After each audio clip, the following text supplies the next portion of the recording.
এইভাবে যখন আত্মনিবেদন করছেন রাধারানী, সব শুনছেন নরোত্তম বাইরে থেকে। শ্রীকৃষ্ণ এইবার বলছেন, এতক্ষণ রাধারানীর উক্তি ছিল, এবার কৃষ্ণ বলছেন, রাধে এই আমাকে কাছে পেলেই তুমি রাজ্যের কান্নাকাটি জুড়ে দাও, বলো একটুখানি সময় আমি তোমার হাসি মুখটা দেখবো বলে আসি, আর আমাকে দেখলেই তোমার শুধু কান্না পায়। দেখি দেখি একটুখানি মুচকি হেসে আমার দিকে তাকাও দেখি রাধে, একটু দেখো আমার দিকে, হাসি মুখ, চাহ মুখ তুলি রাই, চাহ মুখ তুলি, তোমার নয়ন নাচনে নাচে হিয়ার পুতলি রাধে বিনোদিনী। চাহ মুখ তুলি রাই, চাহ মুখ তুলি, নয়ন নাচনে নাচে হিয়ার পুতলি রাধে বিনোদিনী।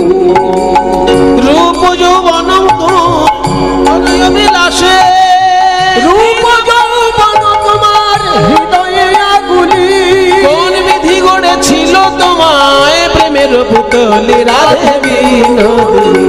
কোন বিধি গড়েছিল তোমায় প্রেমের পুতলি রাধে বিনোদিনী। রূপ যৌবন তোমার হৃদয়ে আগুলি, এত রূপ যৌবনের অধিকারিণী হয়ে এরকম কাঁদছো কেন? এবার আমার দিকে দেখো, এত ধনে ধনী যে সেখানে কৃপ, এত ধনে ধনী যে সেখানে কৃপণ। আচ্ছা রাধে একটা কাজ কর, আমার এই বাঁশিটা আমি তোমায় দিয়ে দিচ্ছি, একটুখানি হাসো। লেহ লেহ লেহ রাই সাধের মুরলি, লেহ লেহ লেহ রাই সাধের মুরলি। আমি রাখাল ছেলে তো এমনি এমনি দেব না বাঁশি, আমি যদি বাঁশি দিই আমাকেও কিছু দিতে হবে। পরশিতে চাহি তোমার, পরশিতে চাহি তোমার, কি বলছি নরোত্তম, পরশিতে চাহি তোমার চরণের ধুলি রাধে বিনোদিনী। পরশিতে চাহি তোমার চরণের ধুলি রাধে বিনোদিনী। এত সুন্দর পদটি যিনি লিখেছেন তিনি আবার চণ্ডীদাসেরই ভাব শিষ্য। আগের পদটা যেমন চণ্ডীদাসের ছিল, এই পদটি আবার যিনি লিখেছেন জ্ঞানদাস, তিনি ওই চণ্ডীদাসেরই ভাব শিষ্য। এদের জন্ম প্রায় 200-300 বছর পার্থক্যে, কিন্তু ভাবের দিক দিয়ে দুজনে গুরু শিষ্য। এত ধনে ধনী যে সেখানে কৃপণ, এত ধনে ধনী যে সেখানে কৃপণ। জ্ঞানদাসে কহে কে বা বুঝিবে মরম রাধে বিনোদিনী। জ্ঞানদাসে কহে কে বা বুঝিবে মরম রাধে বিনোদিনী।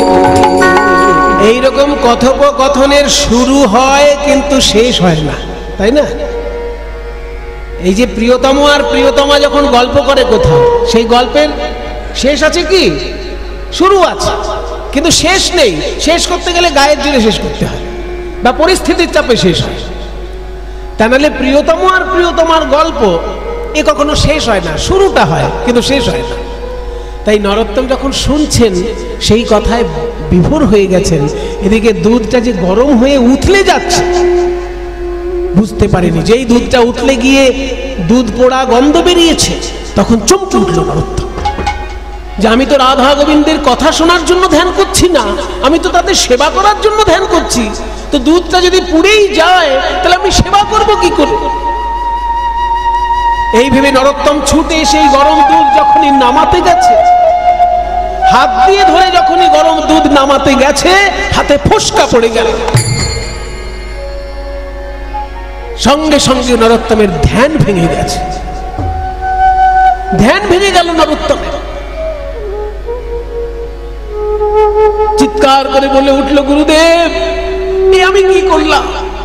পরের দিন যখন শ্রীনিবাস আচার্যের গায়ে তেল মাখাতে গেছে, নরোত্তম হাতটা চাদরের মধ্যে লুকিয়ে নিয়েছে।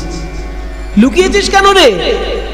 দেখি দেখি, এই বলে যেই চাদরটা সরিয়েছে দেখে হাতে ফোসকা পড়ে গেছে। এ কি নরোত্তম, তোর হাতে ফোসকা পড়লো কি করে? শ্রীনিবাস আচার্যের চরণে আছাড় খেয়ে পড়ল নরোত্তম।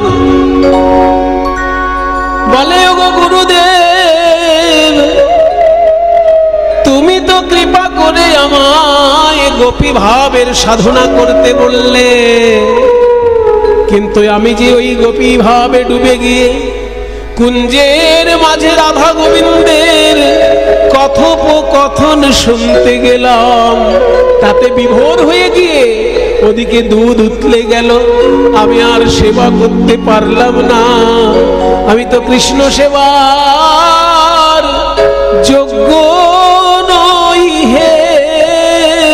আমি কৃষ্ণ সেবার যোগ্য নই হে। আপনি কৃপা করে সেবা দিলেন বটে। আমি তো কৃষ্ণ সেবার যোগ্য নই হে। কৃপা করে সেবা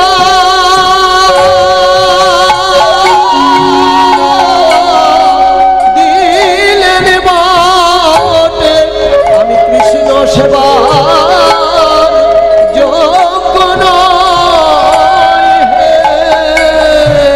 আপনি আমাকে কৃপা করে বললেন গোপী ভাবে সাধনা কর, আর আমি সাধনা না করে রাধা কৃষ্ণের কথা শুনতে গেলাম। তা আমি সেবায় বঞ্চিত হয়ে গেলাম, আমি নরাধম। শ্রীনিবাস আচার্য বললেন, ওরে নরোত্তম, তুই সত্যিকারের নরোত্তম, নরাধম কেন হবি? আমি তো কত শিষ্যকেই বলেছি গোপী ভাবে ডুবে গিয়ে ধ্যান করো। কজন পেরেছে তোর মতন গোপী ভাবে ডুবে গিয়ে সত্যি সত্যি রাধা কৃষ্ণের কথা শুনতে? তুই সাধনায় সিদ্ধি লাভ করেছিস, ওই জন্য আজ থেকে বৈষ্ণব জগতে তোকে আমি একটা উপাধি দিচ্ছি, তোর নাম হবে ঠাকুর মহাশয়। ওই জন্য বৈষ্ণব জগতে ঠাকুর মহাশয় বলতে একজনকেই বোঝায়, সেটা হচ্ছে নরোত্তম দাস ঠাকুর মহাশয়। কারণ গোপী ভাবে তুই সিদ্ধি লাভ করেছিস। এইবার তুই বাংলায় ফিরে যা। যখন বাংলায় এলো নরোত্তম, হাজার হাজার মানুষ তার কাছে দীক্ষা নিতে লাগলো, এমনকি ব্রাহ্মণরাও তার কাছে দীক্ষা নিতে লাগলো। তিনি নিজে ব্রাহ্মণ নয়, কিন্তু অনেক ব্রাহ্মণ ভক্ত তার শরণাপন্ন হয়েছিল। ওদিকে নরোত্তম যখন ধ্যানে ডুবে যেতেন, একদিন দুদিন তিন দিনও ধ্যান ভাঙত না, এমনও দিন হয়েছে। একবার এমন হলো 7 দিন ধরে ধ্যান করছেন, ধ্যান ভাঙছে না। তখন দুষ্ট লোকেরা অপপ্রচার করলো, বেটা নরোত্তম নিজে ব্রাহ্মণ না হয়ে ব্রাহ্মণদের ধরে ধরে দীক্ষা দিয়েছে, সেই পাপে বেটা কথা বন্ধ হয়ে মারা গেছে। আর শিষ্যরা বলে বেড়াচ্ছে গুরুদেব আমার ধ্যানে মগ্ন। শিগগিরই ওই নরোত্তমের দেহকে নিয়ে চিতায় তুলে দাও, তা নাহলে ওই পচে গলে রোগ ব্যাধি ছড়াবে ওই নরোত্তমের দেহ। এই কথা শুনে যখন নরোত্তমকে চিতায় তুলে দিয়েছে, যারা ব্রাহ্মণ শিষ্য তারা সকলে এসে নরোত্তমের চরণে শরণাপন্ন হল। গুরুদেব আপনি গভীর ধ্যানে মগ্ন, আর এই দুষ্ট লোকেরা প্রচার করছে আপনার নাকি কথা বন্ধ হয়ে মারা গেছে। আপনি তাড়াতাড়ি ধ্যান থেকে ফিরে আসুন, নইলে আমাদের যে মুখ রক্ষা হবে না সমাজ। যখনই শিষ্যদের চোখের জল নরোত্তমের পায়ে পড়ল, 7 দিন পর নরোত্তমের ধ্যান ভাঙলো চিতার উপরে। নরোত্তম উঠে বসলেন। 7 দিন পর তার মুখ থেকে কথা বেরোলো। যেসব দুষ্ট লোক অপপ্রচার করছিল তারা সবাই এসে নরোত্তমের চরণে ক্ষমা চেয়ে তার কাছে আশ্রয় গ্রহণ করলো। নরোত্তম গান গাইছেন চিতার আসনে বসে, কবে আমার গৌরাঙ্গ বলিতে হবে পুলক শরীর, গৌরাঙ্গ বলিতে হবে পুলক শরীর, কবে আমার হরি হরি বলিতে নয়নে ববে, কবে আমার হরি হরি বলিতে নয়নে ববে, কবে আমার হরি হরি বলিতে নয়নে ববেনি, হরি হরি বলিতে নয়নে ববেনি। বলো আর কবে নিতাই চাঁদ করুণা করিবে, আর কবে নিতাই চাঁদ করুণা করিবে, ওই সংসার বাসনা মোর কবে তুচ্ছ হবে, ওই সংসার বাসনা মোর কবে তুচ্ছ হবে, আমার সেই শুভ দিন কবে হবে, সেই শুভ দিন কবে হবে, হবে, শুভ দিন কবে হবে, যেদিন গৌর বলতেই পুলক হবে, সেই শুভ দিন কবে হবে, গৌর বলতে পুলক হবে, সেই শুভ দিন কবে হবে, যেদিন গৌর বলতেই পুলক হবে, আর হরি বলতেই নয়ন ঝরবে, গৌর বলতে পুলক হবে, হরি বলতে নয়ন ঝরবে, গৌর বলতে পুলক হবে, হরি বলতে নয়ন ঝরবে, গৌর বলতে পুলক হবে, হরি বলতে নয়ন ঝরবে, গৌর বলতে পুলক হবে, হরি বলতে নয়ন ঝরবে। আমার সেই শুভ দিন কবে হবে, হরি হরি বলিতে নয়নে হবে। দুষ্ট লোকেরা সবাই এসে নরোত্তমের চরণে শরণাপন্ন হলো, যে এত বড় সাধক আমাদের মধ্যে বিরাজ করছেন, আমরা তাকে চিনতেই পারলাম না। 7 দিন ধরে তিনি গভীর ধ্যানে মগ্ন, আর আমরা অপপ্রচার করছি মারা গেছে। সবাই শরণাপন্ন হলো। নরোত্তম দাস বলছে, হে ভক্তগণ, এই শরীর তো বেশি দিন থাকবে না, কারণ যখন জাতস্যহি ধ্রুবং জন্ম, তাই না, জাতস্যহি ধ্রুবং মৃত্যু, ধ্রুবং জন্ম মৃতস্য। এই দেহ যখন জন্মগ্রহণ করেছে তাকে মরতেই হবে। তা সত্যিই যেদিন আমার দেহ থেকে প্রাণ বাইরে যাবে, সেদিন যেন আমার দেহটাকে তোমরা পুড়িয়ে দিও না। কি করব গুরুদেব? এই পদ্মা নদীর জলে আমি গৌরাঙ্গ মহাপ্রভুর প্রেম লাভ করেছি, তাই আমার মৃত্যুর পর আমার এই দেহটা পদ্মা নদীর জলেই যেন ভাসিয়ে দিও। গঙ্গা জলে ভাসিয়ে দেবে, সেখান থেকেই পদ্মা নদীর জলে ভেসে যাবে আমার এই দেহ। তাহলে কি হবে? যে মায়ের কাছে আমি প্রেম পেয়েছি, সেই মায়ের কোলেই আমি শরণ নেব। তাই আপনারা যখন মুর্শিদাবাদ বেড়াতে যাবেন, এখনো সেই জায়গাটি আছে, যে ঘাটে নরোত্তম দাসের দেহটি গঙ্গার জলে এবং পদ্মার জলে ভাসিয়ে দেওয়া হয়েছিল, সেই জায়গাটি এখনো আছে। সেই জায়গাটির নাম বলা হয় গাম্ভিলা ঘাট, জিয়াগঞ্জ। বহরমপুরের থেকে হাজারদুয়ারি আছে না, গঙ্গার ধারেই হাজারদুয়ারি, ওই হাজারদুয়ারি আরেকটু পেরিয়ে যেতে হবে। হাজারদুয়ারি পেরিয়ে গেলেই জিয়াগঞ্জ পড়ে। সেইখানেই এই তীর্থটি আছে, যেখানে নরোত্তমের দেহ জলে ভাসিয়ে দেওয়া হয়েছিল। আর যখন গঙ্গা জলে ভাসিয়ে দেওয়া হলো, তখন কি দেখা গেল জানেন? এই নরোত্তমের দেহটা দুধ হয়ে বিলীন হয়ে গেল গঙ্গা জল, পচে গলে যায়নি, দুধ হয়ে বিলীন হয়ে গেল। কেন দুধ হবে না? স্বয়ং চৈতন্য মহাপ্রভু যাকে কোলে বসিয়ে দুগ্ধ পান করিয়েছেন, তার দেহটা তো দিব্য দেহ হয়ে আছে। মানুষের সাধারণ দেহের সঙ্গে সেটাকে তুলনা করলে চলবে না, সে দেহ তো দিব্য দেহ। তাই সেই দেহটা দুধ হয়ে বিলীন হয়ে গেছিল। আমাদের ভাগ্য ভালো, সেই তীর্থটা এখনো পশ্চিমবঙ্গের মধ্যেই পড়েছে। যদি বাংলাদেশে পড়তো, হয়তো আমাদের ভিসা পাসপোর্ট করে দেখতে যেতে হতো, কিন্তু ভিসা পাসপোর্ট লাগবে না।